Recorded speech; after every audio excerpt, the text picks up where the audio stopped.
بسم اللہ الرحمن الرحیم۔ آج کی کہانی کا ٹاپک ہے جان بچ گئی۔ یہ کہانی ڈر ڈائجسٹ سے لی گئی ہے۔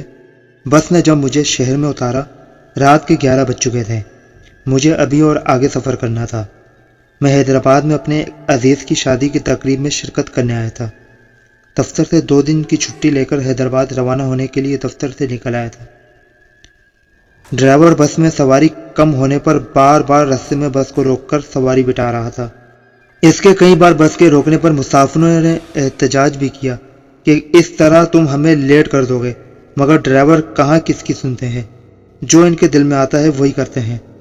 شادی والا گھر زیادہ دور نہ تھا، پھر بھی میں چاہ رہا تھا کہ رکشے میں بیٹھ کر جلدی سے پہنچ جاؤں، لیکن رکشے کا کہیں بھی نام و نشان نہ تھا۔ مجھے بڑی حیرت ہوئی، حالانکہ میں کئی بار حیدرآباد آ چکا ہوں، کبھی ایسا نہیں ہوا تھا کہ رکشہ نہ ملا ہو۔ کچھ دیر رکشے کا انتظار کر کے میں نے پیدل ہی جانے کا سفر کر لیا۔ میں تیز قدم بڑھاتا ہوا آگے بڑھا۔ راستے میں ایک قبرستان آتا ہے، لیکن مجھے قبرستان میں داخل ہونے کی ضرورت نہیں، سڑک کے راستے آگے بڑھنا تھا۔ میں ویسے بھی زیادہ ہی ڈرپوک ہوں۔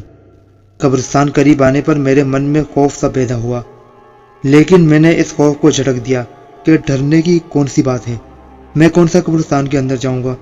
میں قبرستان کے کنارے سڑک پر سے آگے بڑھنے لگا۔ نہ چاہتے ہوئے بھی قبرستان آنے پر میرے دل میں خوف پیدا ہو گیا تھا۔ خوف کی وجہ یہ تھی کہ سڑک پر دور تک سناٹا تھا، کوئی گاڑی یا انسان نظر نہیں آ رہا تھا۔ ایسے موقع پر لٹنے کا بھی خطرہ ہوتا ہے، اچانک کوئی شخص اسلحہ لے کر سامنے ظاہر ہو جائے، ایسا ہونے پر سب کچھ نقدی وغیرہ دینا پڑ جاتی ہے۔ سڑک کے کنارے کچھ فاصلے پر درخت کے پاس مجھے ایسا محسوس ہوا کہ کوئی چھپا ہوا ہے۔ یہ ضرور کوئی ڈکیت ہے اور یہ کسی بھی راہگیر کو لوٹنے کے ارادے سے چھپا ہوا ہے۔ میرے دل میں خیال آیا، میں بھاگ بھی نہیں سکتا تھا، لوگوں کو لوٹنے والے بڑے بے رحم ہوتے ہیں، شکار کو ہاتھ سے نکلتا دیکھ کر فائر کرنے میں دیر نہیں لگاتے۔ مجھے جانا بھی وہیں سے تھا، اور کوئی اگر راستہ تھا تو وہ قبرستان کے ہو کر جاتا تھا۔ رات کی تاریکی میں قبرستان سے گزرنا میرے اختیار میں نہ تھا، اس لیے میں نے سڑک پر ہی آگے بڑھنے کا فیصلہ کر لیا۔ جو میری قسمت میں لکھا ہے وہ ہو کر رہے گا، یہ سوچ کر میں آگے ضرور بڑھ رہا تھا، لیکن دل میں خوف اور زیادہ بڑھ گیا تھا۔ جیسے ہی میں درخت کے قریب پہنچا، میں نے دیکھا کہ درخت کے پاس کوئی آدمی نہیں بلکہ کوئی خاتون ہے۔ مجھے سخت حیرت ہوئی کہ ایسے سناٹے میں میرے یہاں سے گزرنے میں خوف کے مارے برا حال ہے، اور یہ خاتون ہو کر یہاں بیٹھی ہوئی ہے۔ کون ہو تم اور تم یہاں کیوں بیٹھی ہو؟ میں نے اپنے خوف پر کچھ قابو پا لیا، اس لیے اسے پوچھنے کی ہمت ہو گئی تھی۔ وہ میرے تعاقب میں ہے، وہ گھبراتے ہوئے بولی۔ کون ہے وہ؟ کیوں تمہارا تعاقب کر رہے ہیں؟ مجھے اکیلا دیکھ کر پکڑنے کو جھپٹا تھا۔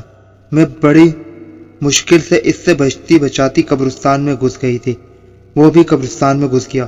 میں کسی طرح قبرستان سے نکل کر اس درخت تک پہنچ گئی ہوں، فوری بھاگنے پر دیکھ لی جاؤں گی۔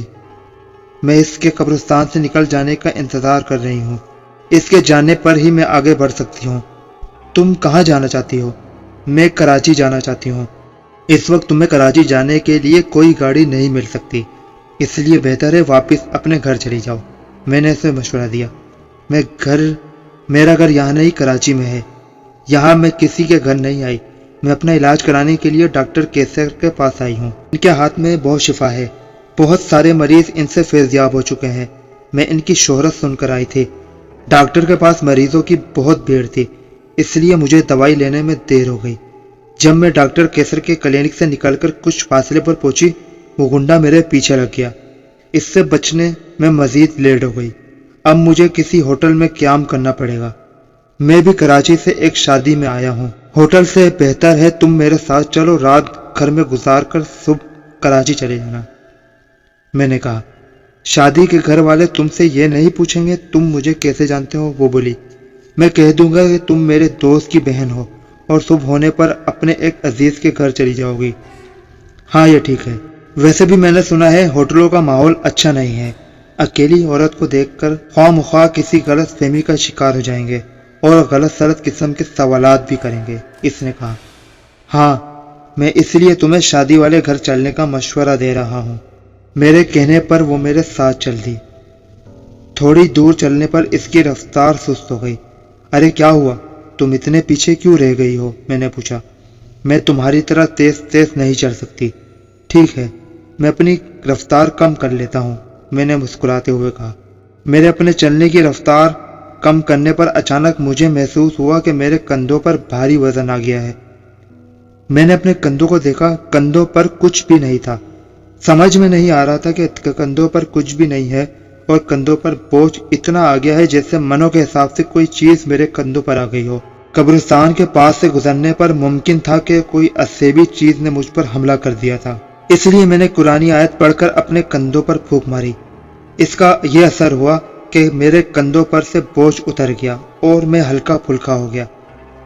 ابھی چند قدم اٹھائے تھے کہ میری ٹانگوں میں اتنی جان نہیں رہی تھی کہ آگے کی جانب ایک قدم اٹھا سکوں، اور میں وہیں سڑک پر بیٹھ گیا۔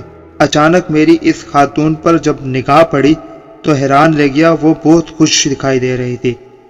میری ٹانگوں کو پتہ نہیں کیا ہو گیا ہے، میں چل نہیں سکتا۔ تم اب کہیں نہیں جاؤ گے، تمہاری یہی منزل ہے۔ یہی منزل ہے؟ میں سمجھا نہیں۔ میں نے کہا، تم میرا شکار ہو، اس لیے اب کہیں نہیں جا سکتے۔ یہ تم کیا کہہ رہی ہو؟ میں بری طرح چونکا۔ میں بالکل ٹھیک کہہ رہی ہوں۔ آج تک جو بھی میرا شکار بنا ہے، اس سے پھر یہاں سے جانا نصیب نہیں ہوا۔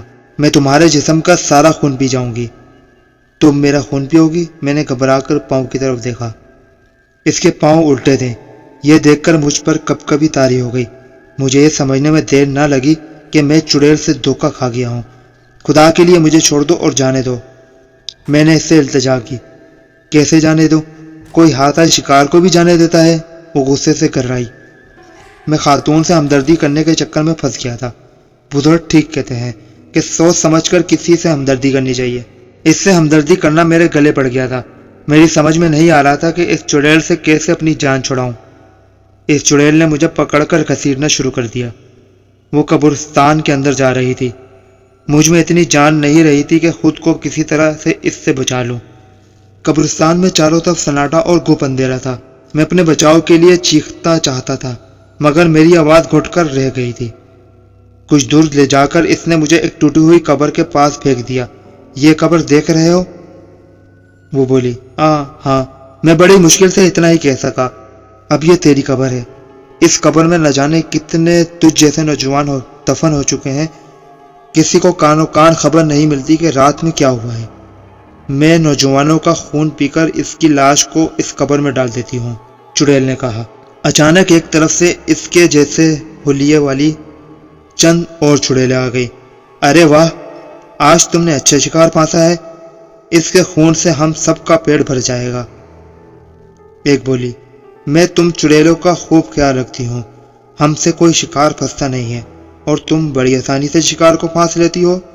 دوسری بولی، میرے پاس وقت نہیں تھا، وہ کسی بھی لمحے مجھ پر حملہ آور ہو کر میرا خون پی سکتی تھی، اس لیے مجھے جو بھی کرنا تھا وہ فوراً کرنا تھا۔ موت کے خوف سے میرا ذہن تیزی سے کام کرنے لگا۔ اچانک مجھے خیال آیا کہ آیت الکرسی پڑھی جائے۔ خیال آتے ہی میں نے آیت الکرسی پڑھنا شروع کر دی۔ میرے اس عمل سے وہ چڑیل جو بہت خوش تھی خوف زدہ ہو گئی، مجھے لکڑی کے ڈنڈے دکھانے لگی۔ یہ جو تم پڑھ رہے ہو اس کو بند کر دو، ورنہ ہم ان ڈنڈوں سے تمہارا سر پھوڑ کر رکھ دیں گے۔ میں نے ان کی پرواہ نہ کی اور آیت الکرسی پڑھتا رہا۔ وہ چڑیلیں مجھے ڈراتے ڈراتے مجھ سے دور ہونے لگی اور پھر یکایک غائب ہو گئی۔ آیت الکرسی مکمل پڑھنے پر مجھے ایسا محسوس ہوا کہ میرے جسم میں پہلے کی طرح سے پھرتی اور توانائی آ گئی ہے۔ میں اپنی جگہ سے اٹھ کھڑا ہوا۔ میں نے اپنے جسم پر دم کیا اور قبرستان سے باہر نکل آیا۔ سڑک پر آ کر میں تیز تیز قدم بڑھاتا ہوا آگے بڑھ گیا۔ میں نے اپنے آپ کو چڑیل سے بچ جانے پر خدا کا شکر ادا کیا۔ شادی والے گھر میں جب وہ چڑیل کا ذکر سنایا تو وہ حیرت زدہ رہ گئے کہ میں چڑیل سے کیسے بچ گیا۔ بے شک مارنے والی اور بچانے والی ذات میرے رب کی ہے۔ اللہ تعالی ہم سب کو مشکل وقت سے بچائے، آمین۔ کسی اور ویڈیو کے ساتھ ملاقات ہوگی۔ اللہ حافظ۔ پاکستان زندہ باد۔